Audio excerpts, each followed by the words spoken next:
Hello, everybody. My name is Shu Yap, and I'm from Australia.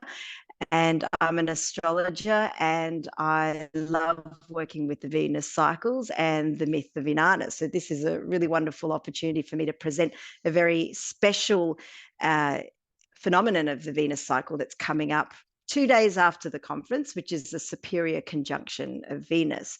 And this is the halfway point of the Venus cycle. And so without further ado, I think I'd like to start with just talking about the significance of the midway points of not just the Venus cycle, but of any cycle. So as you can see on this simple diagram, this represents when a planet is midway through its cycle. And currently the 584-day Venus cycle is at this halfway point. And it's interesting that the last time we met at Ishtarfest, I spoke about the retrograde cycle of Venus, which is the beginning of the Venus cycle. And it lasts for 40 days. And in those 40 days, Venus transforms from an evening star to a morning star Venus, and she's moving backwards. And today, 9 months later, I'm here to talk about the halfway point of the Venus cycle, the superior conjunction, which is really interesting, which we will go into a lot more detail soon. But coming back to the midway, we all know that like when we look at the moon and the full moon, that is the midway point of the lunar cycle. So similarly with the Venus cycle, we have similar traits of what a waxing and a waning parts of a cycle is like. So thinking of the moon cycle, the waxing phase of the moon cycle, we see this kind of symbolism in building and growing. We're increasing the light of the moon and within ourselves. And so at this time, we want to grow and gather and expand as much as we can. And it's a time for externalizing everything that we do. We're ascending. So all of those kinds of yang features come up on the waxing part of the cycle. And in all cycles, we also have the waning part of the cycle, which is when we're really coming back into ourselves. From an astronomical perspective, the moon is losing light, getting dimmer and dimmer over this part of the cycle. And we're therefore coming into our own darkness, retreating. We're also not just isolating ourselves, but part of that isolation process is to think about how we want to have a succession plan. So therefore we're sharing and distributing our seeds, so to speak. We're releasing and breaking things down. We're descending, and we're also purging a lot of what we don't need in preparation for the next half, which is the waxing half. And it keeps cycling through from waxing to waning in any planetary cycles in this continuous manner. But this midway point is this really crucial pivot where any planet is then sitting on the boundaries between the waxing and the waning, or the waning and the waxing. But more specifically today, this halfway point is the point in which we receive illuminations. We experience very high emotions or peak experiences, which will help us to come to realizations and understandings of the past waxing phase that we've been through, what we've gathered and learned, and we understand what that was all about, and then move through into the next half with more wisdom and more understanding of what we've learned. And so we are in fact harvesting the intentions in which we've sowed at the beginning of the cycle. So we see that the Venus cycle is similar in this way. However, it's targeted and channeled towards Venus's specific themes. So all of these illuminations and understandings and somewhat these crisis points that we come through in this polarized halfway mark is all channeled towards themes like sexuality, our desire, our sensuality, or other Venusian themes could be our creativity, our expressions. We may see this in the arts or the culture around us, just our general sense of perceiving beauty in the world. It can also look at things like our fertility, whether we're growing things in the garden or whether within ourselves, our ability to thrive. It also very much focuses on relationship matters. We see a lot of relationship matters come up at this time, whether it's around connection, unity, or the lack of unity, or how we integrate parts of ourselves and partnerships in general. And the whole feminine principle is raised at this time of the halfway, whether it's in our relationship with our mothers, sisters, or the archetypal representation of those people, whether it's just our nurturing principle or the principle of the earth and Mother Nature in general. And it's also our values that this halfway illumination crisis point gets channeled into: our finances, which are our material values, but also our more intrinsic values like our principles, our sense of self-worth, our self-esteem. And so what we do experience at the halfway point of Venus is these illuminations and heightened emotions around these topics. And but there's one really differentiation point between the lunar and the Venus cycles in terms of their halfway point. And this is their relationship with the sun. So when Venus is having its halfway point, it's actually invisible because it's within the beams of the sun.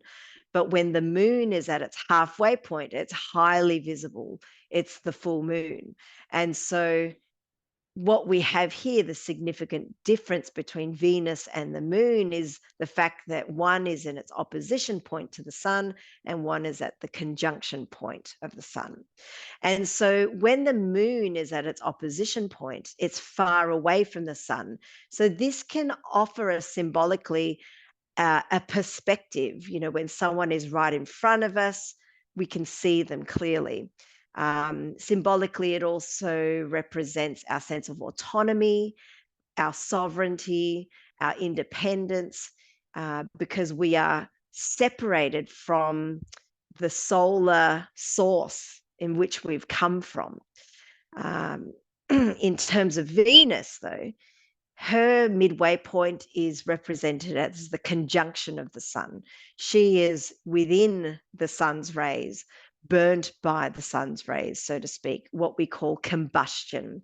And this is a death of Venus, so to speak, or one form of a death of Venus. And she's invisible at this point. And what she's doing is actually moving through the fires of purifications of the sun in order to be reborn.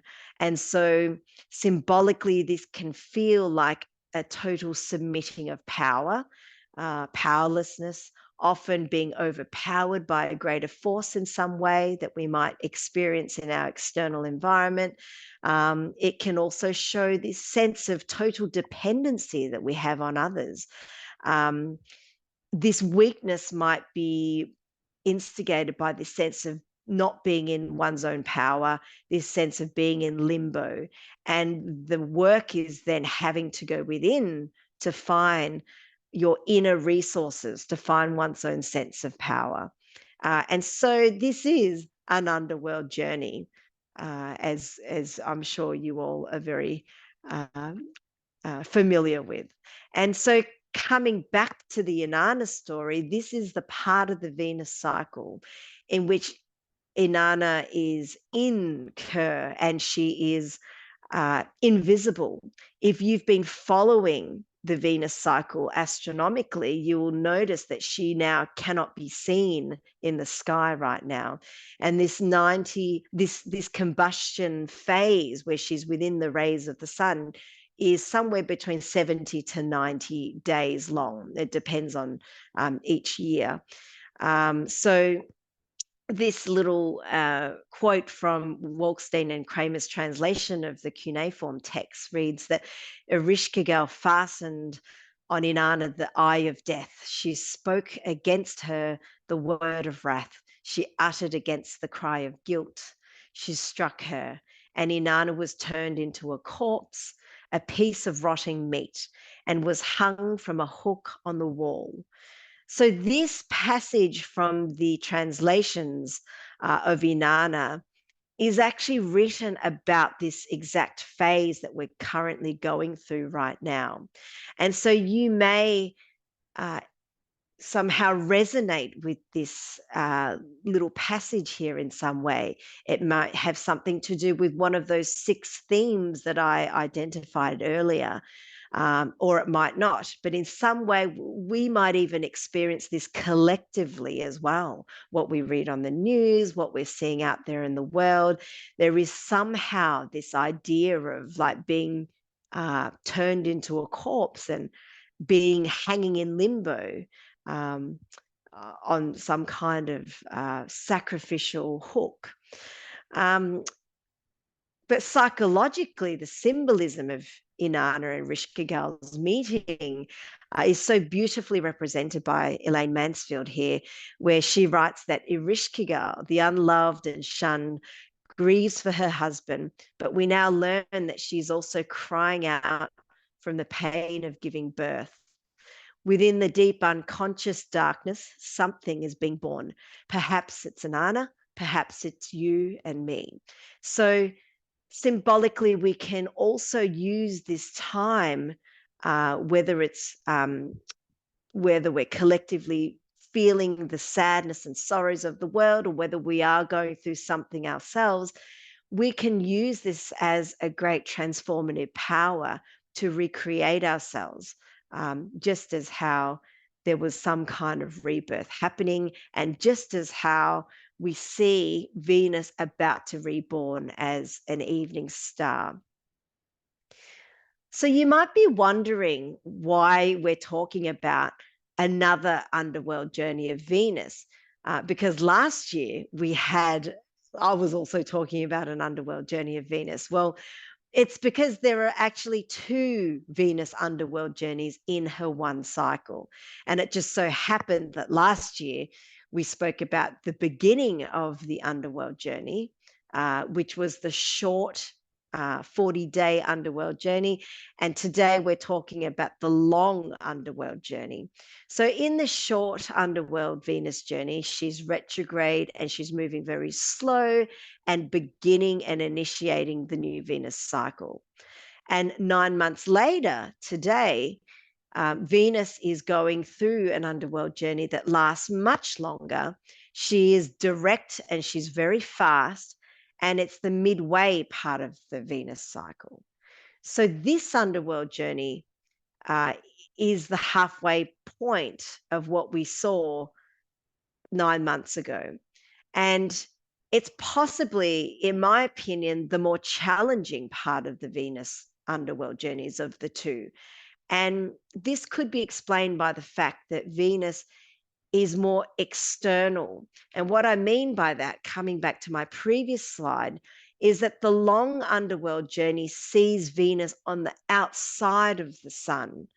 So the sun comes between the Earth and Venus. And so therefore it's long because Venus actually has a longer distance to travel to be within this invisible phase or invisible zone of the sun. And so that external component, as it's extrapolated into its symbolism for us, is that it might bring about more external experiences, things and people and situations that are outside of our control, but are somehow brought into this underworld journey. Whereas the retrograde phase, we see Venus actually within the sun, inside of the sun. So it's very much an underworld journey in which we are, which is all happening within ourselves. It's an internalized crisis that we're going through.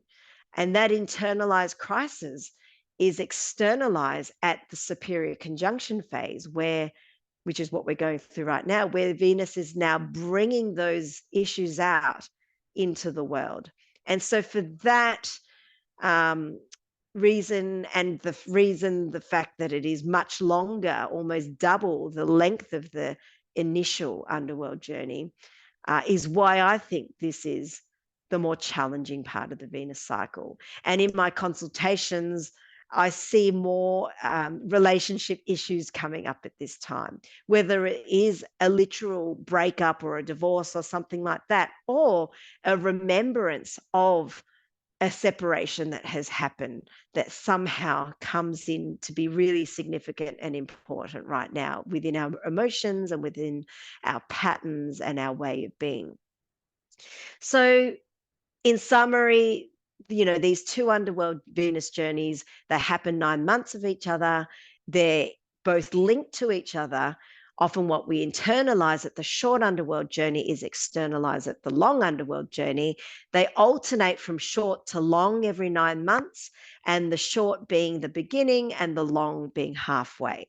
So hopefully that encapsulates this sort of Venus cycle that's continually cycling around us all the time. So let's dive deeper into the current Venus underworld phase. And this started about a month ago on April 28th at around 28, 29 degrees of Aries. And this is the time we would have seen Venus disappear out of the morning sky as she went closer and closer into the sun. So this year she will last 73 days in the underworld. So we're working through our hidden shadows within ourselves at this 73-day period. We're emerging into challenges, or challenges are presented to us. So we're experiencing, just like Inanna, experiencing the wrath of Ereshkigal's eye. So this can be experienced internally, or we're seeing it from someone. We could feel like we're being overpowered by a greater force, feeling defeated. We could feel really powerless in this whole process, like we're hanging in limbo land. And there is this surrendering that we're called to do, this combustion concept where the sun has to take Inanna through its purification fires, sees us having to just let go and surrender to that process. The more we fight it, the more challenges we could ensue within ourselves. So you may experience this as maybe having since a month ago, and so we're still deeply in this, seeing another side of people. Maybe it's someone that you don't quite really know that well, but all of a sudden you start to see, oh, there's another side of you that I'm just starting to recognize that I might not really like. It might be really triggering for me. So maybe you've experienced that. It could also be more women that are experiencing this, or you're seeing this more in women around you, because Venus is the ruler of the feminine principle, but it may not be. We could be experiencing triggers to our sense of security. Maybe it's our finances, could be our self-esteem, our confidence. These are important matters, like matters of the heart, that might be coming up, that may be triggered by these uncomfortable experiences in other people that we're noticing. We could be also experiencing creative blocks, where all of a sudden you might feel like you've lost your mojo, like you may just feel uninspired, or not having much ideas or motivation to go about the projects that you might often just naturally do. Yeah, and also things like sexual tensions arising.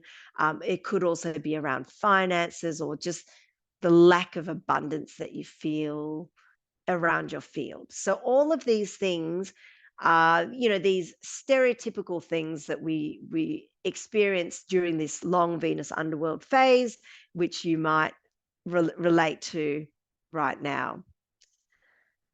So when we head to the midway point, which will be on June the 4th, 2 days after the Ishtarfest, we will start to feel a shift. So this is the point in which Venus will be reborn in the evening star, although you won't be able to see her yet. And this is where realizations that you experience at this conjunction, maybe realizations around these difficulties, around the challenges that have come up since the end of April, are starting to make more sense. So you're realizing what you need to get rid of, maybe the old patterns, the old beliefs, the old behaviors that you might not have realized were important, or that you might not know you had. All of those things, it's almost like you've come to a place of acceptance around that. And that is what that superior conjunction is this point of acceptance and an opportunity to release them, despite how difficult the process could be. And it's also that acceptance of the difficulties that can be really helpful at the superior conjunction. And knowing that that you're ready to confront them is an indicator that these issues are now not in your unconscious anymore. They're now in your conscious mind. And so we don't shun them down and put them in the too hard basket as much as what we did beforehand. So yeah, again, lots of relationship stuff is often related to this time again. And we're really required to surrender, like totally let go of everything in order to have a chance of resurrecting ourselves. And if you know your natal chart, the fact that this is happening in the middle of Gemini could give you some insights into what areas or topics that these underworld journey matters that I've raised might be related to. So the matters that I've raised are what we call natural significators. It's like what Venus represents without looking at your chart. But in your chart, Venus will be somewhere and in some place. And by transit, she's in your Gemini house. So those matters will also be added to the mix, this cauldron in which we're transforming. So look to your Gemini house and what's there to gain that sort of insight. So I'm also interested to know what kinds of practices are available to this community in this brain trust that you have here. And it's the practices associated with Inanna entering into the underworld, with Inanna having an opportunity to speak and interact with the Rishka girl, because this superior conjunction shows a very auspicious opportunity to gain illuminations and insights, to meditate, to facilitate some kind of reconciliation or reconnection, and to think of how we might want to transform your situation of whatever you're going through right now, or the situation of the last 9 months, to be able to bring more joy, more love, more ease, more beauty into your life. So if you had, in fact, in the last Ishtarfest, gone through that 40-day practice that I had proposed, and whatever came up for you then, this is the time to sort of review it right now to see where you're at, to see how you can transform them. So I might sort of open it up to the panel that we've got here today to see, what kinds of ritual practices we can bring in at this time, given all what I've shared so far as to what other things you might like to add.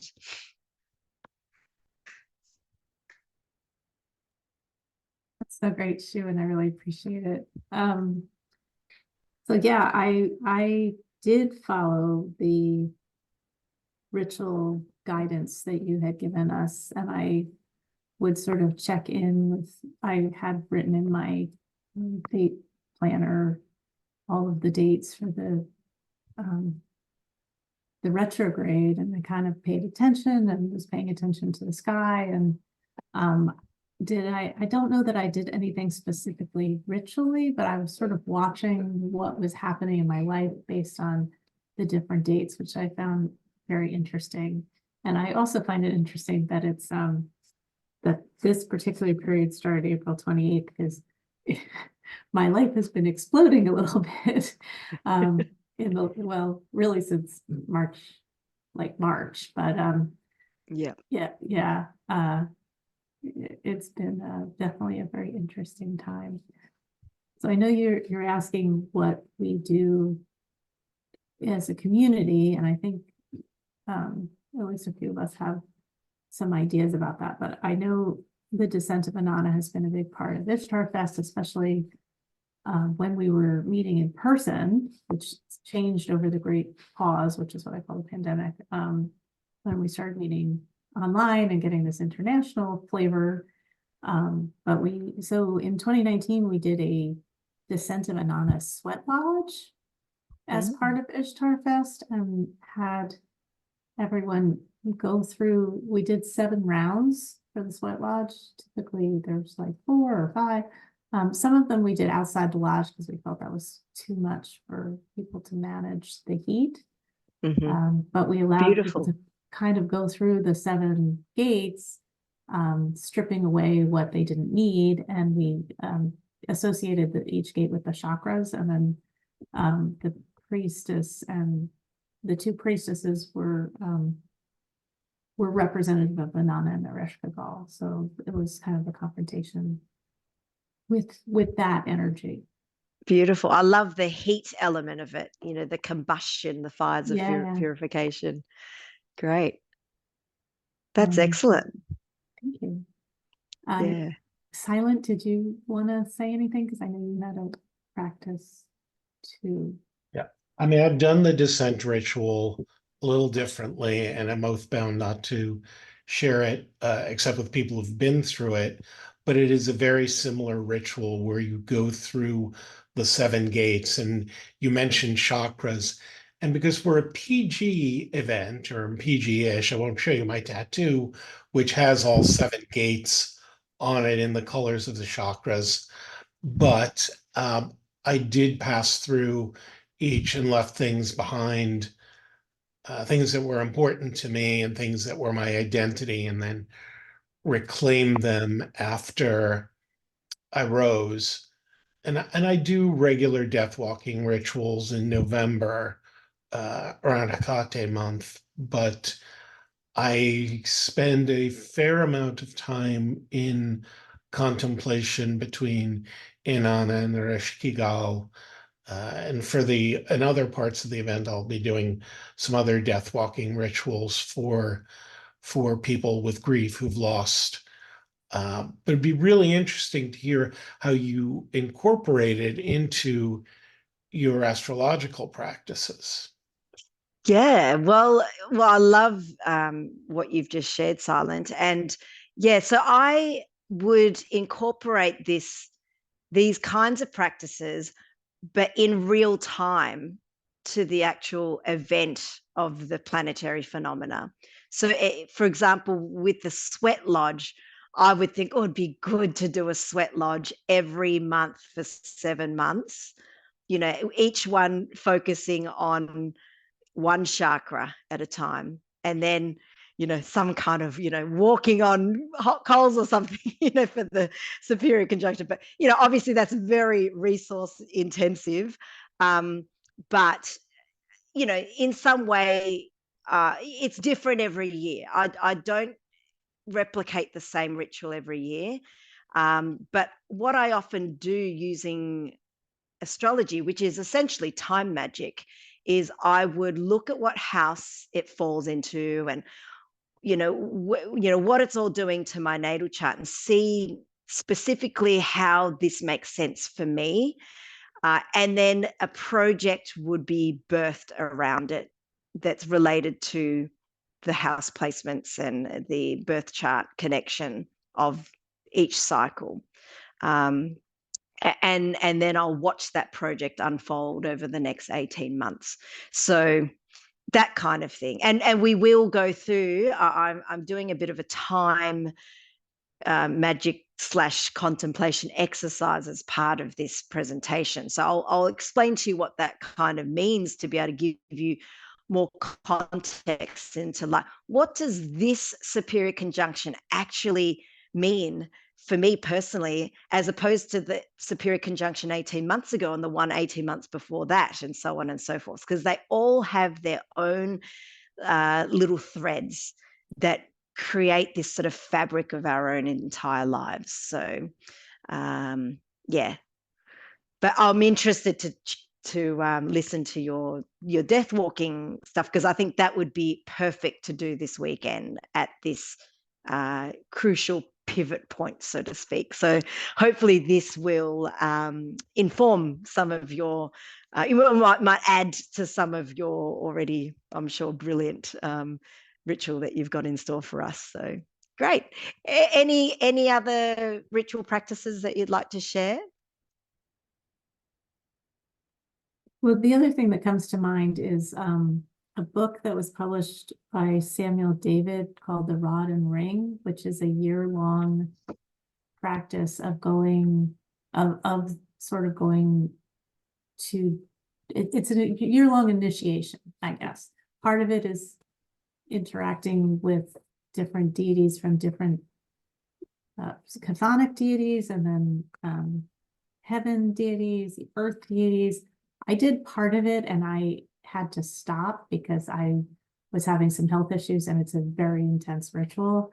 But I think that is another way that you can maybe map the journey, and maybe even if you did it in over like 18 months, it's designed for a year, but I think it might be cool to do it like over the whole cycle. Yeah. Sounds fascinating.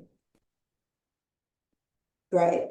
Can you I've just tripped my audio. Is that audio still okay? We lost you for a little bit, like it was a little shaky. Just yeah, I'm sorry. That's okay. Let's see if I can. Is this a bit better? Yes. Thank you. Okay, great. Excellent. I was rushing madly to get a pen to write that book resource, but I'll have to get you to send it to me. All right. Okay, so back to the slides. Thank you for all your notes, your opinions and thoughts that you've shared with us. So yeah, so this, just coming back to the superior conjunction, it's so crucial because it is essentially the point of resurrection. It is, I think it's the point in which we move from evening star to morning star to evening star. It's transformative, and we're somehow preparing for a rebirth in some way. And the medicine that Ninshaba brings to Inanna is represented by Mercury, who is always co-present in the same sign as Venus and the Sun at this point. So this was really a time, a memory palace to remember how all these planets moved. And Mercury will deliver this medicine and give somewhere between 70 to 90 drops of medicine to Inanna, which represents the 70 to 90 days in which Venus is invisible within the beams of the sun. And then when she gets rebirthed, this will be when essentially Inanna is seen in the evening sky for the first time. And in fact, this is I find the more powerful part of the Venus cycle. I place a lot of importance on this evening star rebirth point. I absolutely love it. It's Venus stepping out into the world, literally. She has been rebirthed, but this is the external rebirth, because we can see her. And there's some sense of acknowledging what you've been through, publicly being recognized in some way of what you've been through. And yeah, and it's somehow a statement of what you're going to be doing for the next 9 months. So I always find it really powerful, like just to like answer Silent's question of how I work with it. I will often be outside to try and catch the first light of Venus. And sometimes, and will be around the 10th of July, and it depends on your geographical location and your environmental conditions. If it's cloudy, obviously you're not going to see her, but I will go out every night from a day before, or even and until I see her for the first time. And the first time I see her, it's so exciting, and I will often have something planned to do then at that first light. So that's something that you might want to consider as well. And this is the more powerful part of the Venus cycle, because Venus is a feminine planet. It's the feminine half of the cycle, and it really brings in the best qualities of Venus, like her grace, her beauty, that feminine wisdom, and that sense of eternal power and materialization, like bringing in this earth quality. It's always a great cycle to grow things as well. So is my audio still okay? I keep getting a notification. Okay, great. I'll just ignore these notifications. Right. So we know that Venus, this Venus superior conjunction, is the halfway point of the Venus cycle that started in August last year, right? And what I love doing is to bring up dates to people that connect these significant Venus times that they might not realize are connected. Like, these events might seemingly be really random, but when we put them all together, it's like putting together pieces of a dream that have been scattered all through our lives.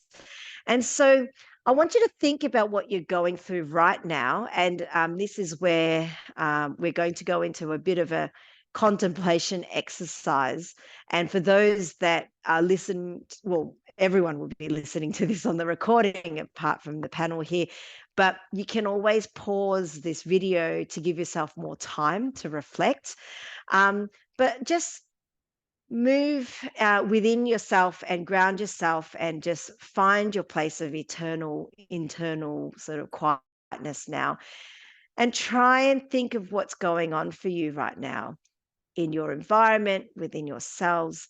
Try and think of what big emotions you've been coming up with since end of April, or maybe slightly before that. There have been lots of significant planetary activities happening over the last couple of months, and I'm sure there are big shifts that are being stirred up from within you. So any significant events happening for your life right now, just observe them and note them down, or put them somewhere so that you can remember them.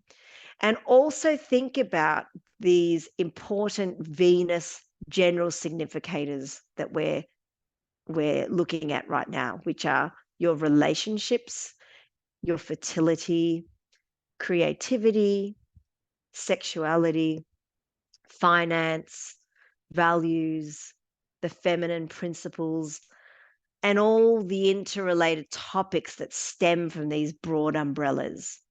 So thinking about this long underworld journey that you're going through right now, are there any self-realizations that you are observing or coming into now, whether it's about yourself, whether it's about the people around you? And if it is about the people around you in particular, are these triggering or discomforting to you in some way? And noticing that these triggers might be uncomfortable or undesirable, try and consider why or why not. How are they challenging to confront? So sit with all of these contemplative exercises, and you may want to pause these videos and maybe journal about these thoughts right now. And we will move on in this recording. And I want you to think about now, 8 years ago, when this same conjunction happened at the same time, in almost the same place of your chart. So for those that know your charts, you may like to bring in the signification of the houses and the planets that reside there. So 8 years ago, the same conjunction happened. And you may notice coming back into your visualization or contemplation that the events that are happening right now are somehow linked to around June 2016. So just pause and think about what was happening in June 2016. I know it's a long time ago, but at the end of this little slide, you can pause it and start to gather your thoughts, look back at your old diaries, and just think of how these themes might be related. The events might not be related, but certainly the themes might be the threads that are connecting the two. So just pause right now, breathe into your heart, which is where Venus likes to reside, and maybe visualize having a conversation with Ereshkigal. And she'll tell you all about your unwanted thoughts and the emotions that you've banished into the underworld. And Ereshkigal has been holding them for you. Maybe you didn't have the capacity to deal with them at that time, and maybe it was too hard, or you just didn't know what to do with them or have the knowledge to do so. So if you're watching the recording, I invite you to pause this right now and just to sit within that environment, in a circle with Ereshkigal, and visualize a conversation happening between the two of you about your unwanted and unacknowledged or emotions or thoughts or sides of you that you didn't know how to deal with at that time. And it would link to that 2016 time. Okay, so pull out your old diaries now and go back and journal down and make some notes, because they will be linked. And they will also be linked to each of these 8-year instances of Venus making her superior conjunction with the Sun to Gemini. So as you can see, this is the longer pattern, and it will go right back to when you were born. Even before you were born, this was happening. So keep unfolding this rose that Venus has presented to you, and you will see that this beautifully symmetrical cycle will bring up the dates that are almost to the date of this current date today, and exactly 8 years apart, and almost to the same degree in your chart. So it's most likely all going to be in the same house. Now, when you go back into the past and you find that, you get back to the time you were, 8 or below 8, early childhood, think of what was happening with your parents' relationships at the time, to your grandparents. Those are the things you will have absorbed into this light of Venus that are now happening, being brought up for you right now, today. Okay, so these seemingly isolated experience are in fact fractals of the same Venus light, or the same petals of the same Venus rose, I like to say. Okay, so hopefully these reflections might have illuminated something to you right now. But if not, we will go deeper, and we'll go deeper into the underworld now. And so for you on the panel, it's moving quite quickly, but I really think it would be helpful for you to pause this if you listen to this again and go through this exercise. So this superior conjunction we know is the halfway point of the interior conjunction that happened in August last year. But in fact, 4 years ago, there was another Venus Sun conjunction. But that 4 years ago Venus Sun conjunction in Gemini was actually an interior conjunction. So that was the beginning of a Venus cycle. And so what we have is a situation where every 4 years there is a Venus Sun conjunction in Gemini, and they alternate between an interior conjunction, which is the beginning seed, and a superior conjunction, which is the halfway point.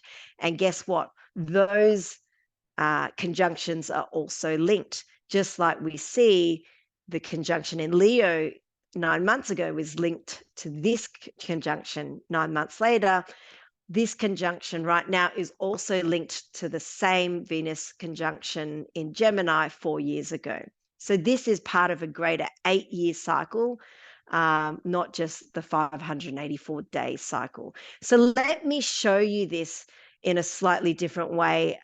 I've basically just plotted those same dates just on a timeline to help you to visualize this in a different way. So these dates on the slides are the dates that I've listed of the Venus Sun superior conjunctions going back from today right to 1984. And of course, you can use your maths and go right back every 8 years.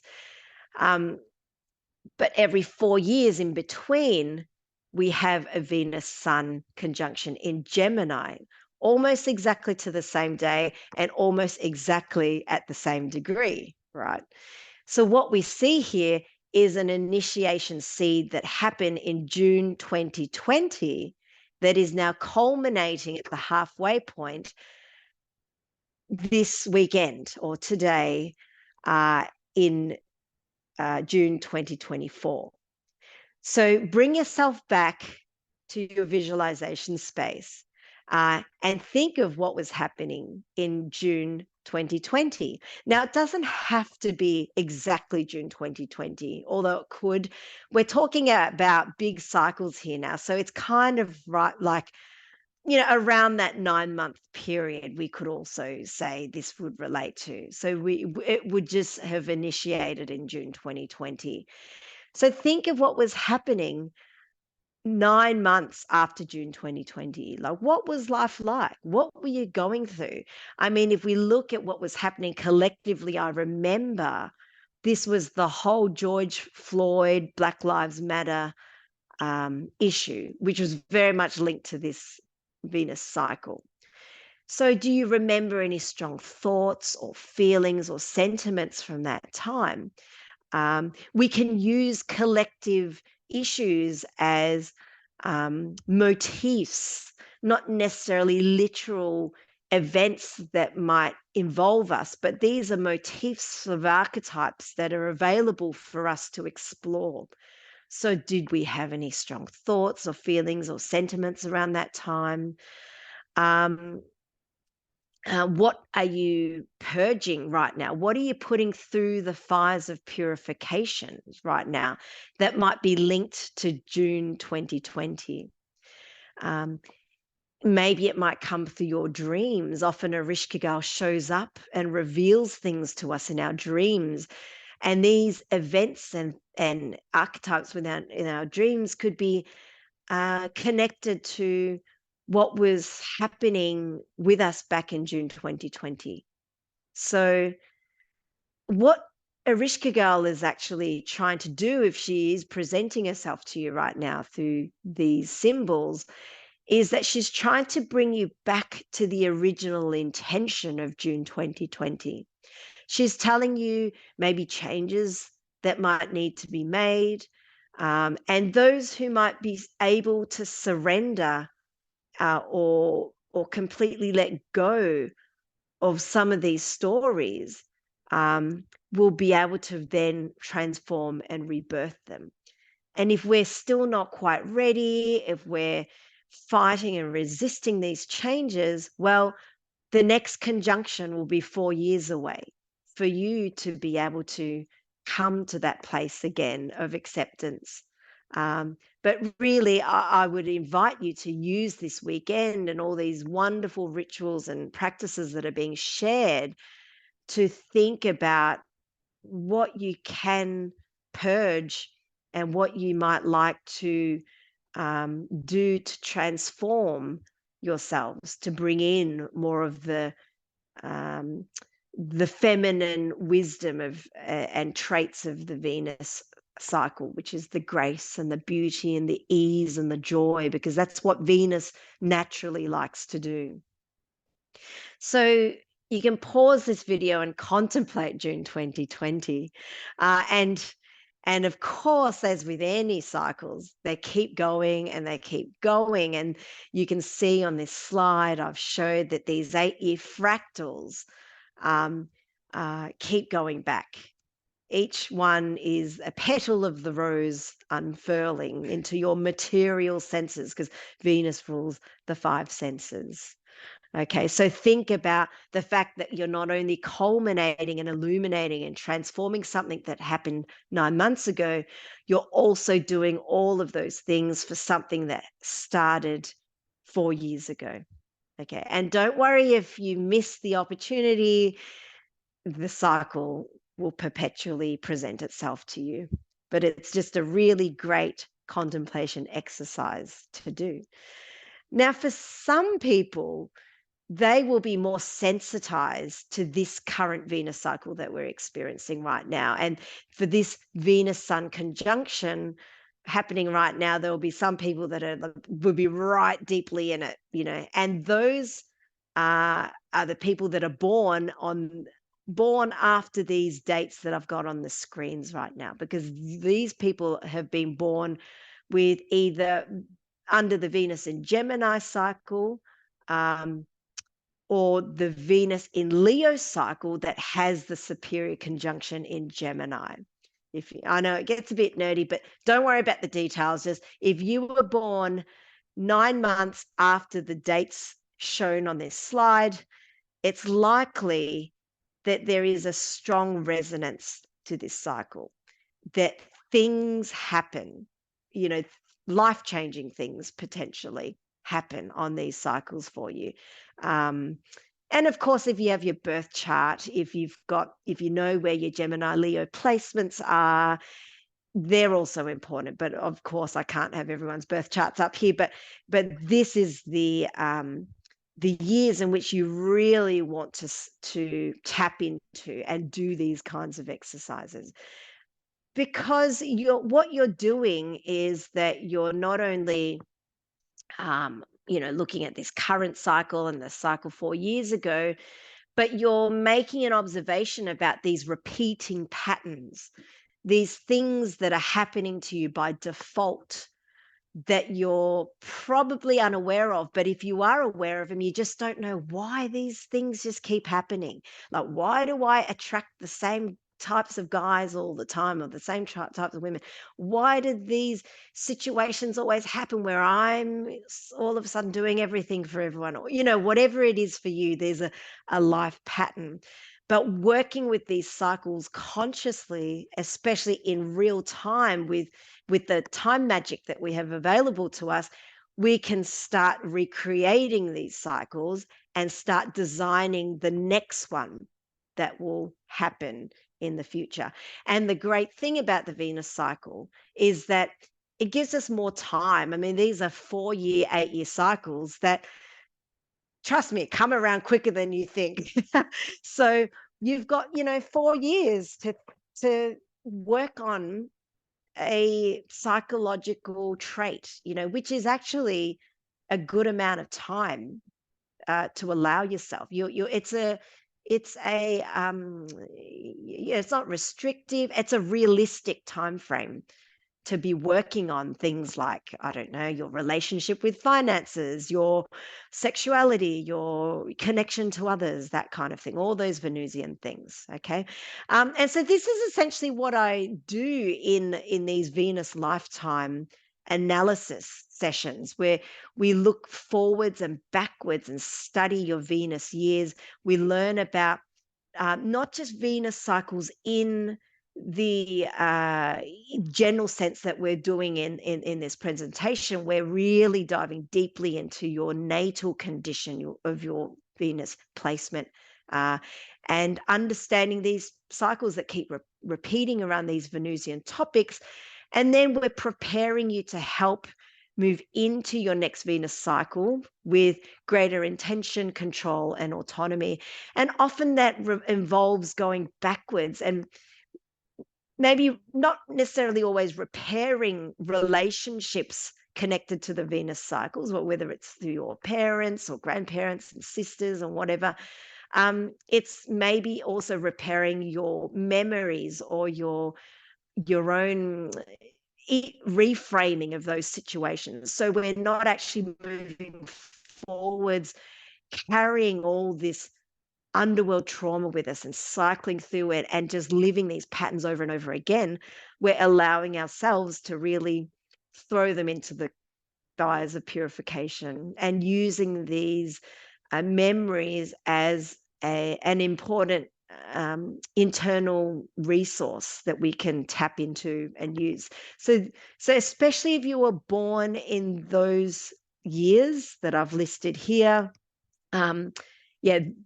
these Venus lifetime analysis sessions are really powerful. Like if there's the one reading that you do in life, this does you for the whole life, if you know what I mean. But especially when you do them at the right time. So the right time is for those people born in those years. So yeah, if you're interested in me guiding you through this personal session, you can tap onto this link and book a session there. And otherwise, I think going through this recording and pausing and reflecting and doing your own self-guided practice on this Venus cycle as it's happening in real time right now will be still great to do. And I invite you all to do that. And I also invite you all to let me know how you go with it. Send me an email or post something on social media and tell me about what your experiences were, because I'm always really interested in the collective stories that come from these places in which we're all at the same time. We're all at the same place. This is just like a conscious psychedelic trip, if so to speak. Like we're all entering into that same time space phenomenon and bringing these stories back and feeding it back into the collective. So thank you for your time. I think I've gone a bit over time with this, but I thank you so much for your time and attention. And any questions or comments? Oh, this has been so great, Sue. I'm so excited to. I know the last time you talked, I listened to it maybe 3 or 4 times to try to get all the information out of it. And we did at Hands of Change. Take the layer off so we can. At Hands of Change, we actually did a few rituals, which I don't think I shared with you, but around the different dates you gave us. So I could probably send those to you sometime after Ishtarfest, because I'm not volunteering to do anything this week. But if you'd be interested, I can do that.